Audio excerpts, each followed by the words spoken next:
One crazy summer. Counting and skimming. I took a bar of blueberry soup and one of Cecile's washcloth and scrubbed away with all the black ink squirreled all over Miss Patty Cake. Big Ma taught me to be a hard washboard scrubber.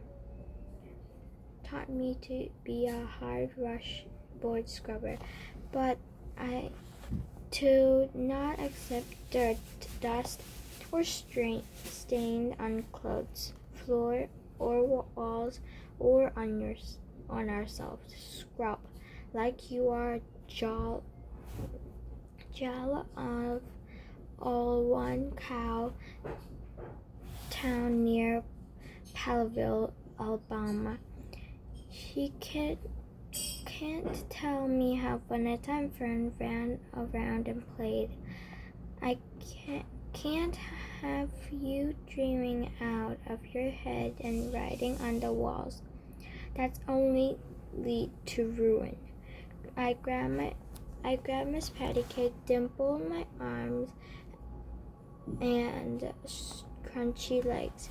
I went after her cheeks, forehead, scrubbed every black up piece of plastic, wearing down that every bar from a nearly full cake to half nearly flat. I scrubbed and scrubbed until my knuckles ached.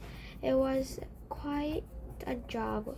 When Vonetta picked up that black marker, she had been determined to make Miss Patty Cake and as black, as proud as Crazy Kevin wanted her to be.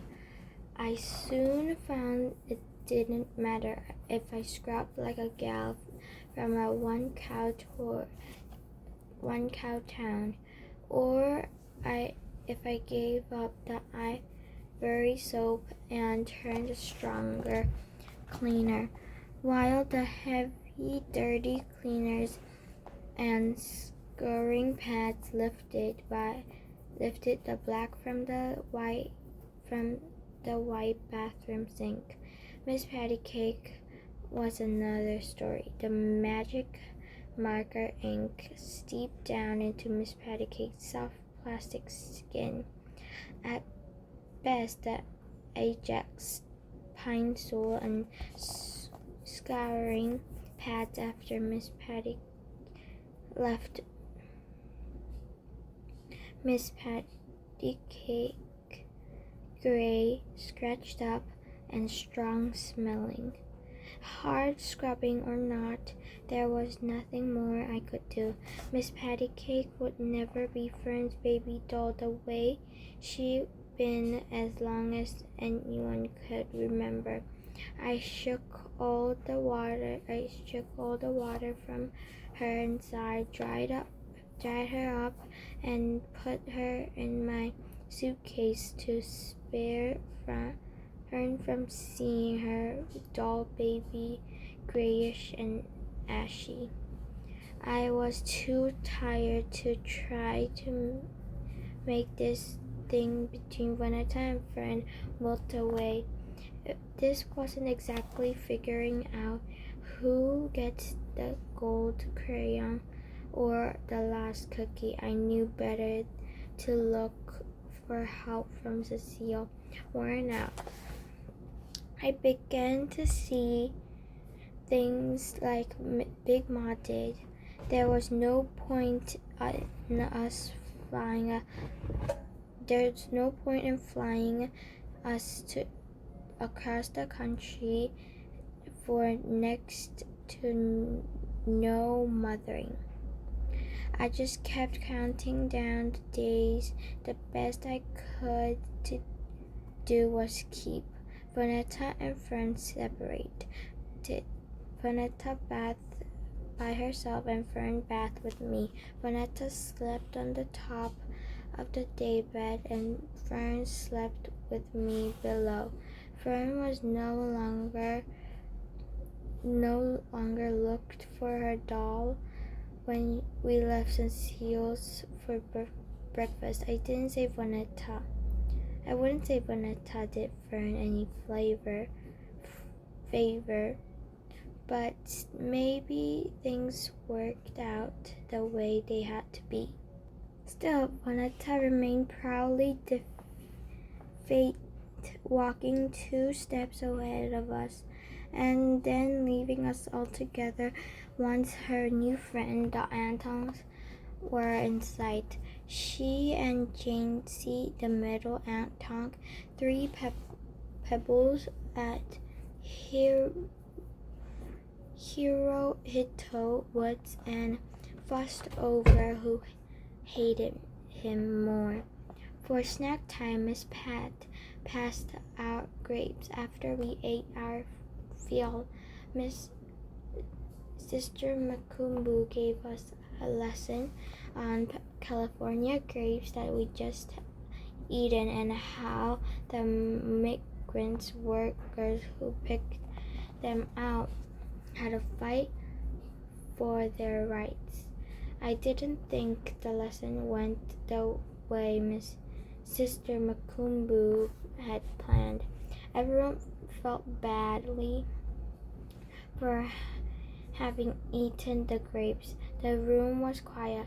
Then Sister Makumbu announced free time for the next hour. All kids went wild at the prospect of running around in the park for an hour, but Fern and I didn't feel like running with them. Miss Pat had classes at our college and had to leave. When all the kids except for Fern and me ran out to the park, I asked Sister Makumbu if she had any chores or if she needed help in the classroom. Not that I wanted her embarrassing me, having me stand up front and rotate around the sun. I just felt strange. My teammates ticking and me having nothing to do. If only I thought to bring my book with me. Lots of good island of blue dolphins did me hung inside my pillowcase. Sister Makumbu rose immediately. She had just the thing to keep us busy until the class came together for arts and crafts. She asked Fern and me to count the Black Panther's weekly paper, stacking them crisscross every 50 copies. She said the older kids would take them to the local stores or sell the papers themselves. It made it sound like we were doing a great service by helping the newspaper carriers become more organized and accountable. It just gave me something to do and Fern a reason to stick with me. Poor Fern, she didn't have the knack for counting. She was still angry and heartbroken about Miss Patty Cake. She couldn't get past 20 copies without losing her place and had to start over again and again and again. My stack of paper grew while she had yet to count to her first 50. Can we go to the park and play? She asked. I was tempted to let her go, but said, "Come on, Fern, we have to get this done. All you have to do is count out 10 and lay them this way. Then count another 10 and lay them this way." I felt Sister Makumbu watching as I showed Fern the shortcut. You know when someone's eyes are on your back and whether it is a good way or a bad way. I felt her watching us in a good way. Soon Fern caught on counting and crisscrossing. Her stack of paper began to grow, not as high as mine, but it grew. Fern was now busy and not missing Miss Patty Cake for a moment. After a short while, I felt Sister Makumbu's eye leave us. She must have figured we were all right and had continued doing her own work. Since the Black Panther's newspaper cost a quarter, I told myself I'll only skim the front and the back pages as I stacked the papers. I would read what I could see. I knew if I flipped the page over and read it line by line, I was officially reading someone else's paper, or as Papa would call it, stealing. I skimmed the first page of every 5 copies. I got into a real rhythm, counting and reading a few keywords at a time. Where was more artwork than printing and front page, so I couldn't read much. Everything was for sure. I didn't know Huey Newton if I ever saw him on the street. You couldn't help to see Huey Newton all over the newspaper.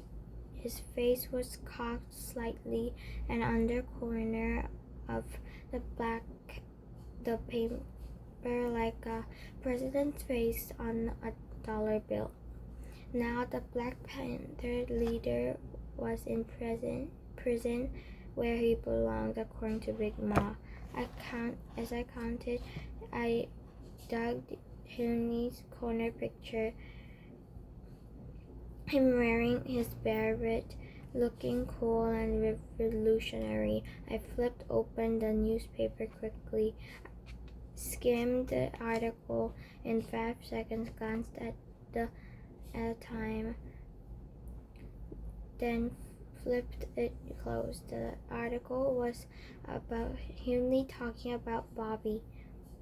There was also a photograph of people protesting, and I want to get a better look at that.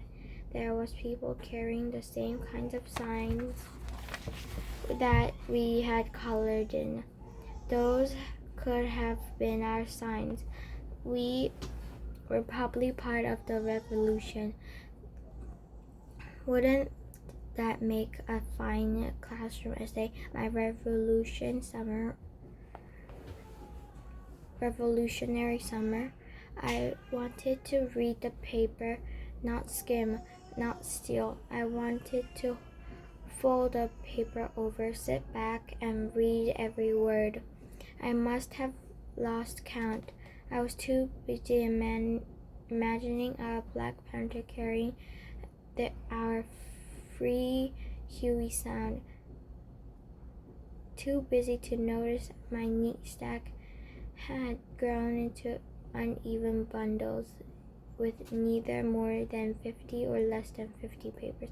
Sister Dolphin, Miss Makumbu, stood before me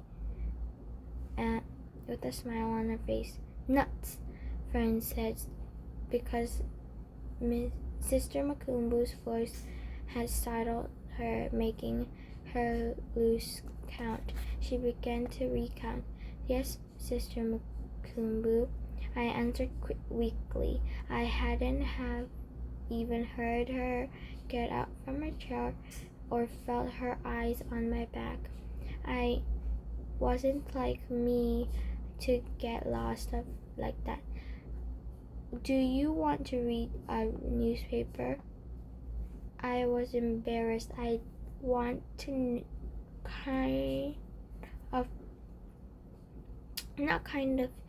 to be embarrassed. Thank goodness she was a teacher and not some boy who could read thoughts and spinning in my head.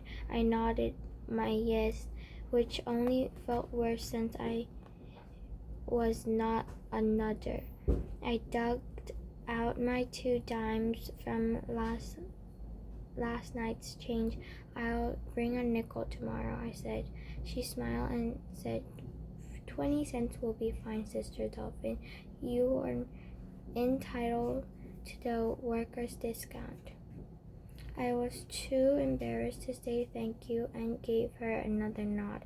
I took my newspaper, folded twice, to read about Hunley Bobby and protesters later. Now, instead of having 2 of the 10 dimes needed to call Papa and Mama, we're back to having no dimes. Fern and I kept counting and stacking.